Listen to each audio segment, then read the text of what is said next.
Good morning, ladies and gentlemen. Good morning to our teacher, Ma'am Mary Joy Humawan.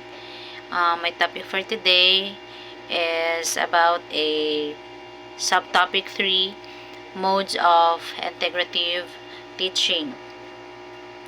So, this is integrative teaching that cutting across the subject matter lines. It brings together the various aspects of the curriculum into the meaningful. So, what are those, or what are the modes of integrative teaching? Number one is a concept attainment. So, is an indirect instructional strategy that uses a structured inquiry process. So, it is based on the work of Jerome Bruner. So, in concept of attainment, students figure out that the attributes of a group of a category that has already been formed by the teacher.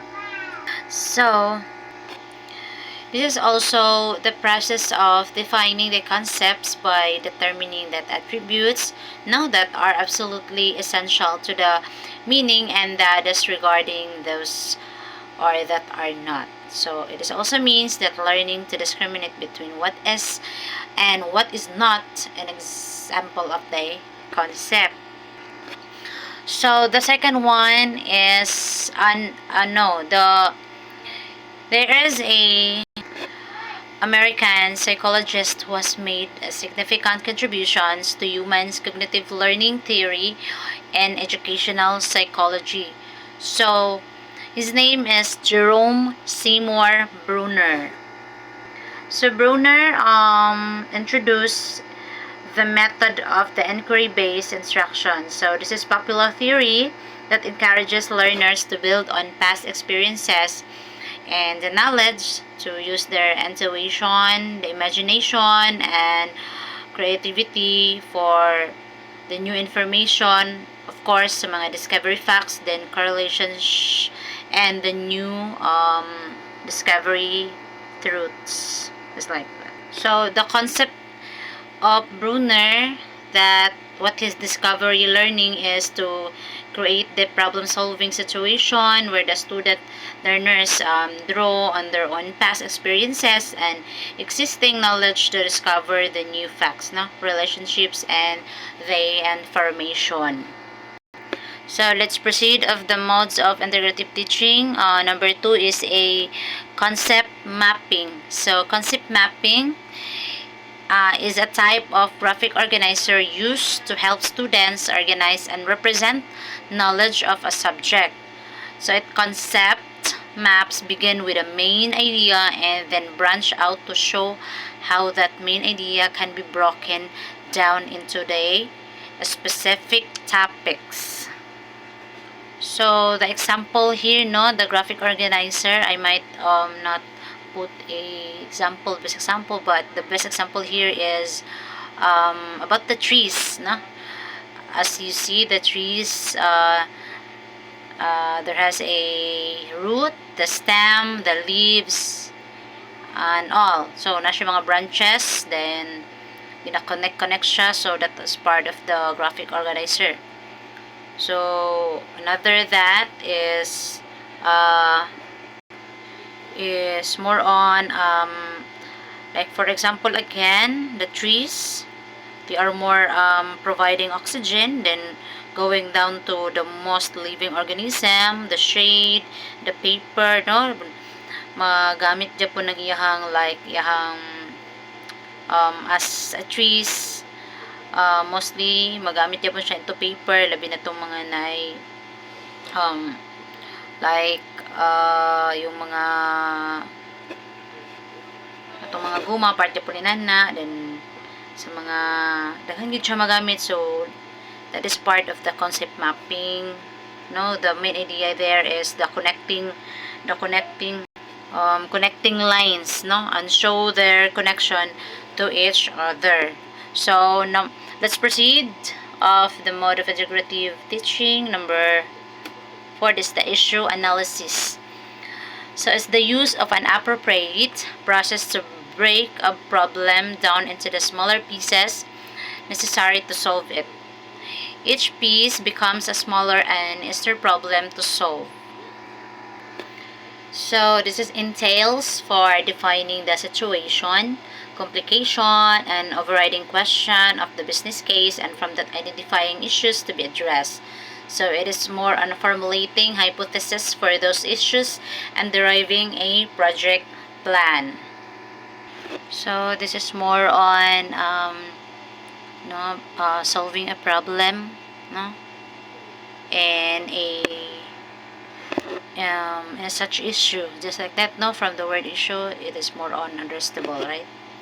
So the next part, the next is the value clarification. So value clarification is which emphasizes critical thinking, rational individual choice, and public affirmation, seems a sensible and essential remedy against authoritarian wherever it might appear.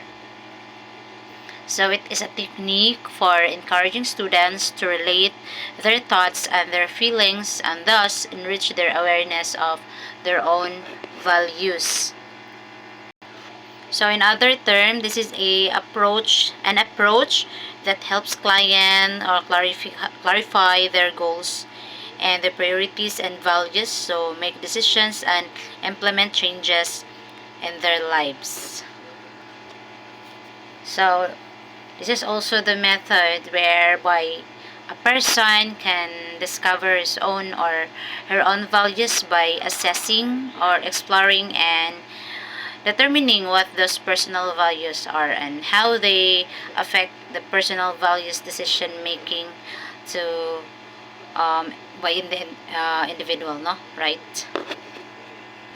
So from the word values, so what we believe to be important, and from the word clarification, it is to identify and make clear what is really important, no. So these are the values, no, individual, the subject is change and demonstrated by the way we live, no.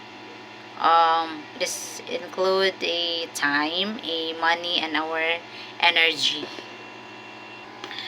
So the next is the moral reasoning.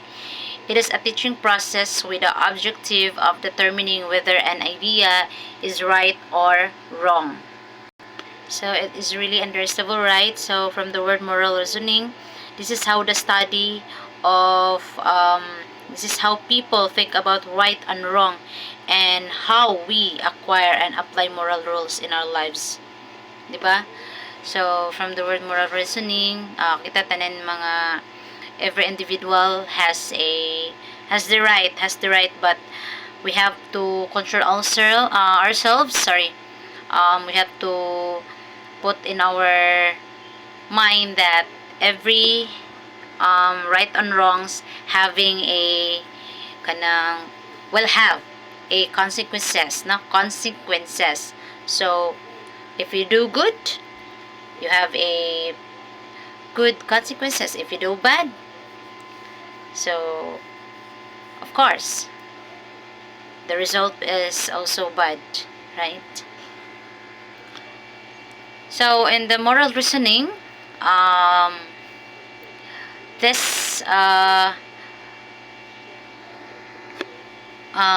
so when we say a moral reasoning, so this is a theory of a American psychologist, Lawrence Kohlberg. So Lawrence Kohlberg is a American psychologist best known for his theory of the stages of moral development. So he served a professor in the psychology department at the University of Chicago and at the Graduate School of the Education. So he believed that moral development is the continual process that occurs throughout the lifespan. So there are 6 stages of moral development within 3 different levels. So when we say 3 levels, no, so as far as I remember in the Prof Ed class, we have 3 levels of moral development, which is the pre-conventional morality, at ages 0 to 9, and Next is the conventional morality, the early adolescence to adulthood, and the post-conventional morality. No? So, that are the levels of moral development of Lawrence Kohlberg. So, every level of moral stages, there are more on stages that occur in every moral development levels. So, Kohlberg believed also that only a relative small percentage of people ever reach the post-conventional stages, around 10 to 15%. One analyst found that while stages 1 to 4 could be seen as universal in population throughout the world. So, Lawrence Kohlberg also understand or give important in that can help the parents now guide their children as they develop their moral character from sa gamay pa sila hangtod na nga magsamton diya na sila padulong sa hamtong nga edad. So parents with younger children might work on a role, no? So parents has a big um, rule for the children. So let's proceed to number 9. So here we are, the decision making. So muna siya ang mga kadaghanan nga mga ginabuhat sa tawhanon or earth making. So this is regarded as the cognitive process resulting in the selection of belief or a course of action among several alternative possibilities. So it's the process of identifying and choosing alternatives based on the values and the preferences of the decision maker. So from the word decision making, ato ang mga ginabuhat in every day, in every routine sa atong life, every day, every minute, every seconds of the day. Mao ginato ang ginabuhat sa atong kagalingon is saan pagdesisyon is kung yun sa nimo pag-decide, is it how you decide nga sakto bang iyahang paroroonan or sakto ba yang ano kita gid mismo kagalingon kita ang decide for ourselves. So like we have making a choices by identifying our actions, no, our decisions. So we are more on gathering the informations and assessing alternative resolution. So this is a step-by-step decision nga gina-make nato for making us deliberate and have a thoughtful decisions. So sa pag-organize sa atong mga information sa atong sa. So when we say decision making, no, makunya po nato na siya as a self-awareness, na. So this is our ability to recognize and of course understand on one's individual's thought, our emotion, and of course our behavior. So na-involve gyapon diri is our sa tuang strength, no, atong weaknesses, our values and beliefs. So sa siya impact sa atong mga actions o sa atong mga decision. So important aspect gini siya sa tuang personal growth ang decision making. And that's all for today, and that's the end of my topic, and thank you so much for listening. Thank you. Have a good day.